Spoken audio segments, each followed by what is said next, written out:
กทายสบายดีพี่น้องตอนนี้เขามาเบิง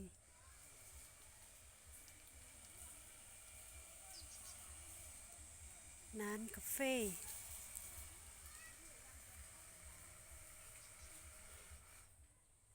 นี่ยามแรงแรกจะเห็นมันยังไงกระป๋อมพี่น้องโอ้กระป๋อมไข่โอ้ไปใส่แล้ว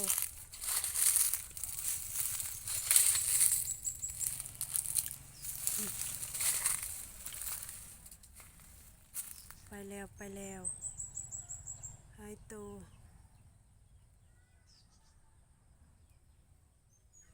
นี่เบิงเบียร์กาแฟพี่น้องโอ้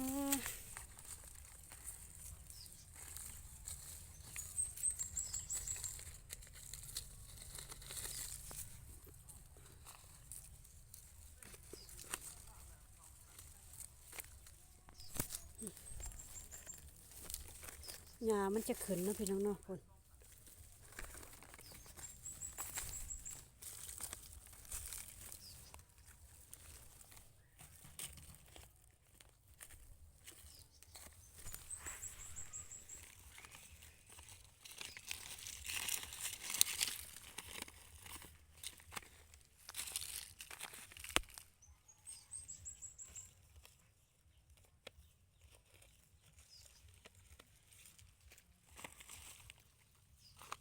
นี่เป็นเบียร์ที่ว่าเขากะใหม่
หญ้าก็ขึ้นหลายพี่น้อง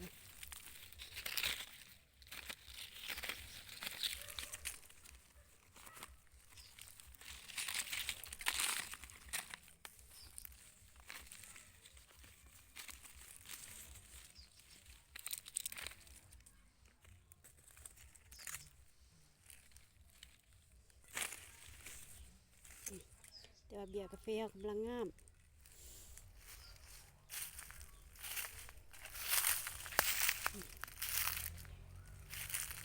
แต่ว่าปีนี้ก็หลายเติบอยู่เนาะโอ้เหี่ยวเหี่ยว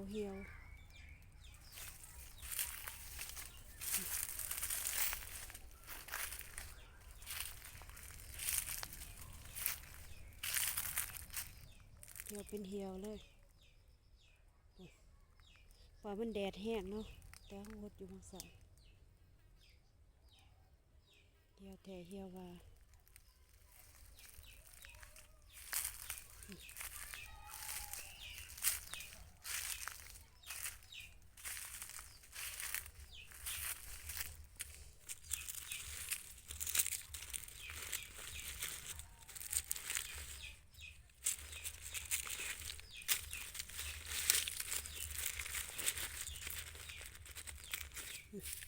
กกอันนี้เขาบริปลูกแต่ว่ามันเกิด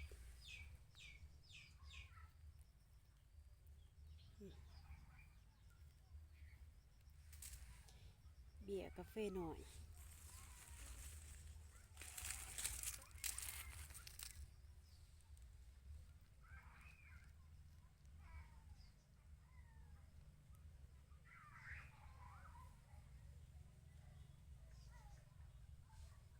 หรือว่าอาราบิก้าเนาะแต่ว่า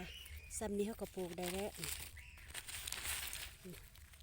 ก็งามเลยเบียร์แบบเบียร์ แนวพันธุ์เก่าขอทีแขนสีสันเนาะแขน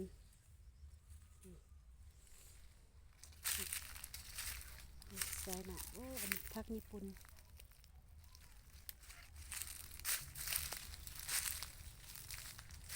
กระป้อมไปแล้ว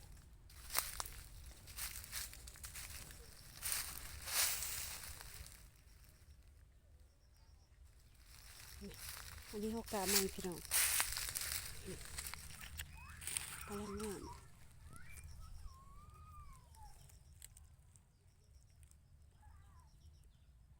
มันเริ่มแตกแล้วเนาะนี่ดิ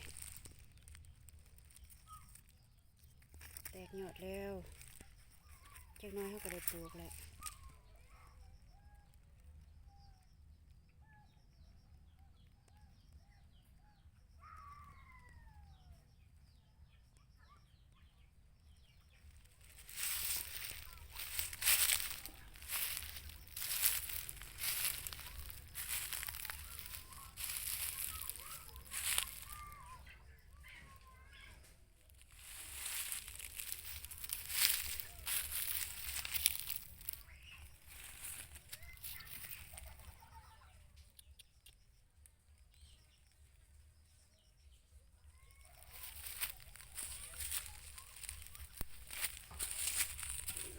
น้ำเรือแหละ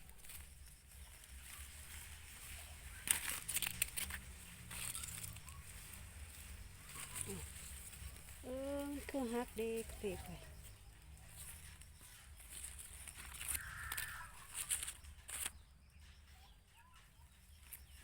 ของเจ้าบริหดพุ่นก็ยังงามเนาะ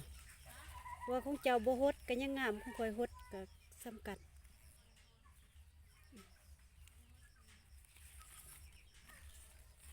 หดขี้ไก่สองเถื่อน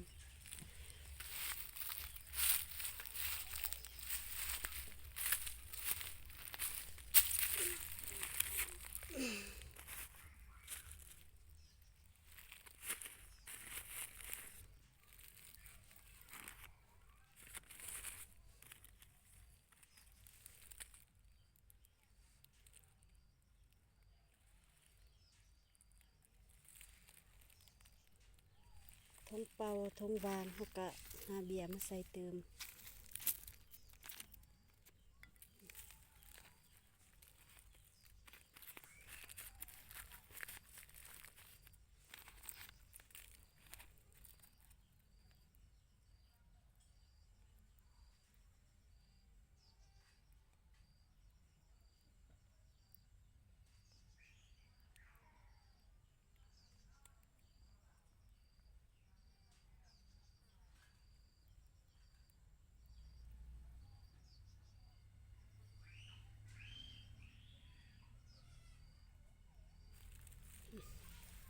ตาหนึ่งพี่น้อง